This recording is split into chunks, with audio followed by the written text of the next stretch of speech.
If Nick Saban has to kick you off of the team, you're literally cancer to the team, and there's nothing else he can do with you. Billingsley and Ajayi, I got bad news for you. If you're not with us, you're against us. You're not entitled to anything at Alabama.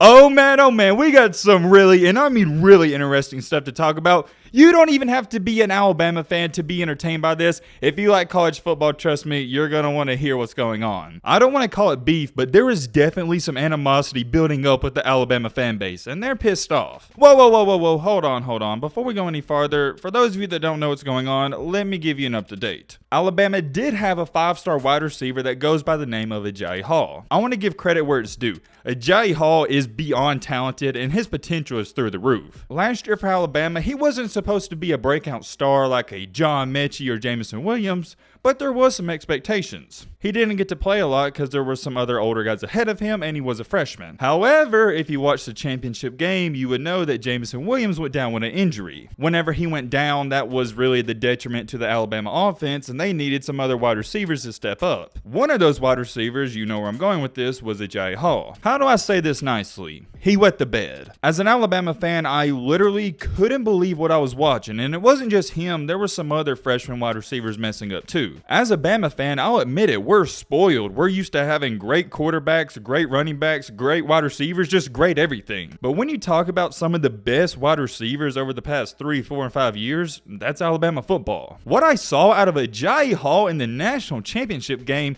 it's not even criticism, it's cold hard facts.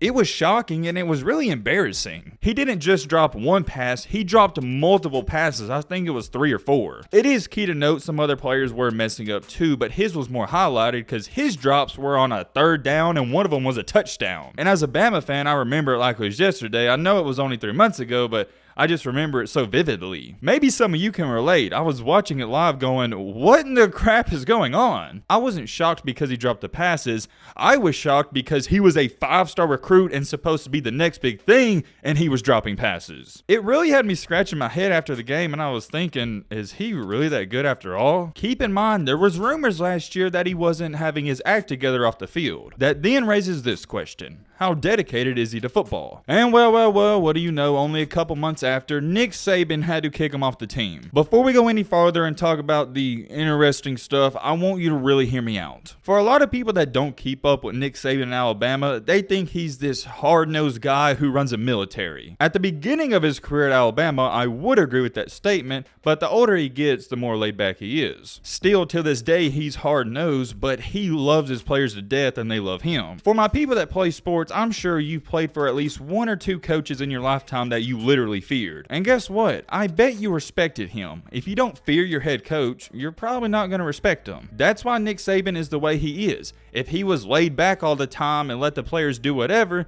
then Alabama wouldn't be the dynasty it is today. With that being said, Nick Saban is one of the few coaches who doesn't believe in kicking players off the team. It's kind of hard to believe, but it's true. That is the last thing he wants to do. He doesn't want to kick anybody off. There was actually a circumstance in his career where a player did something terrible and everybody was like, yo, you got to kick him off, and he didn't. He explained to the media if he kicks him off, then that player's just going to ruin his life. He's actually big on giving 2nd and 3rd chances. I said that to say this. If Nick Saban has to kick you off of the team, you're literally cancer to the team, and there's nothing else he can do with you. It's very rare for him to remove a player from the team, and if he does, it had to be bad. As most of you know by now, he kicked off the 5-star recruit Ajayi Hall. Here's the part to the story nobody's talking about. In an interview after all the mess and drama went on, he stated that he gave Ajayi Hall multiple chances. So it's not a situation where Ajayi Hall did one bad thing and Nick Saban said, all right, you're out of here. He tried to help him out. What I'm about to say doesn't just apply to sports, it applies to your everyday life. You can want somebody to better their life, be great, whatever, etc., but at the end of the day, it's up to them. The only player who can want it for Ajayi Hall at the very end of the day is Ajayi Hall. It's not his family members, it's not Nick Saban, it's not his teammates, it's not anybody, it's himself. The concerning part to me about all this isn't that Ajayi Hall, he messed up and he got kicked off the team.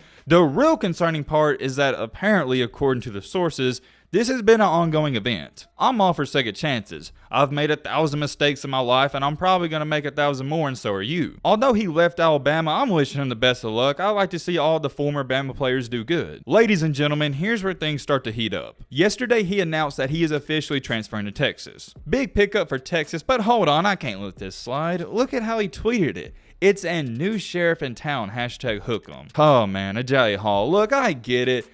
We mess up when we type, but you would think something big is a commitment. You would make sure you typed it out right. I pray and I hope he did not mean to put "and." If he did, I don't even know what to say. That left me speechless, and when I saw it, I was like, yep, that about sums up Agiye Hall at this current moment. After he tweeted it out, let's just say Alabama fans, they are ruthless. Matthew Goodman said, 100% not scoring on Bama. Write that down. Another person said, now he can drop balls for Texas instead. Those tweets got a lot of likes, and yeah, you could say people haven't forgot about them drops. I gotta be honest, I'm probably not gonna forget about them either. I'm not gonna talk and tweet about them, but it does stick in my head. I wanna read this tweet because it goes into what I'm about to talk about. Start getting all Saban sloppy seconds. For those of you that don't know, that is now the third Alabama player to transfer to Texas in the last 3 to 4 months. Before Agiye, they recently got the Alabama tight end who was also having off the field problems. He goes by the name of Jahleel Billingsley. Here's my biggest takeaway from all of this. I would love nothing more than to have Jahleel Billingsley on my team and to have Agiye Hall on my team. They're super talented. They're freaks of nature, and anybody should want them on their team. However, here's the harsh reality of Alabama football. Yeah, we do want you, but we don't really need you. I don't want to come off as an egotistical Bama fan, but here's the reality. Agiye Hall, you don't want to play? That's fine. We'll just get the other 5-star receiver sitting on the bench waiting for his turn. Jahleel Billingsley, you don't want to play? That's fine. We'll just get another 4 or 5-star tight end that wants to play. What I'm getting to is Alabama and Nick Saban, they know they have so many 4 and 5-star recruits. If one of you doesn't want to act right, they don't care to lose you. Alabama's not a Auburn, a Florida, a Tennessee, where if a 5-star recruit's acting up, you're going to cater to them and let them have their way. It doesn't matter if you're Bryce Young or the 5th-string water boy. You're replaceable at Bama. That's what a lot of these kids don't understand. They're 4 and 5-star recruits and they think they're entitled to something when they're not. You're not entitled to anything at Alabama. I would like to say I don't understand why Steve Sarkisian is even going after these players, because if you're getting kicked off of Alabama, you know you're doing something wrong, but at the end of the day, I kind of do. Texas isn't Alabama. They're not Georgia. They're not Ohio State, and they are no longer an elite program. They're at a point where if they can get a 5-star recruit who acts up here and there, they'll take that. I do not want you to get me wrong. I am wishing Jahleel Billingsley, Agiye Hall, and everyone else that transferred there the best of luck. But now here's where things start to get interesting. Alabama and Texas playing this up-and-coming year on week 2. Billingsley and Agiye, I got bad news for you.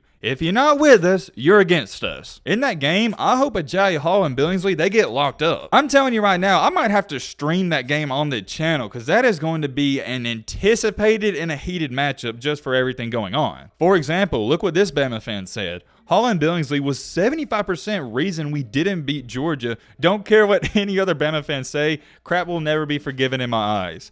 Okay, I think that's a little extreme, but you can just tell, and people agree with that. It got over 600 likes. I really like this one from Spencer Jackson. The day Texas fans find out why people at Bama wanted him gone will be a top 10 day on this app. And last but not least, Adam Will said, Adam, Texas might be the most hyped up Fox big noon kickoff game of all time. Okay, one more. I saw this one by Barstool Bama. Please, I want to be Texas by a million with Billingsley and Hall there. For me, yeah, I want to crush every team, but this game against Texas, it's going to mean a little more. I'm really considering it. I might have to live stream that game and have y'all in the chat, and we got to react to it. Last but not least, I want to end you off with this. Billingsley and Hall, things could work out fine for them. Texas fans, I'm going to offer you a little insight. Billingsley has an attitude problem, and if he doesn't correct that, he can, but if he doesn't, it's not going to be good. And for Agiye Hall, I guess we'll have to wait and see, and time will tell. Let me know your thoughts down below, but tell me what I mean.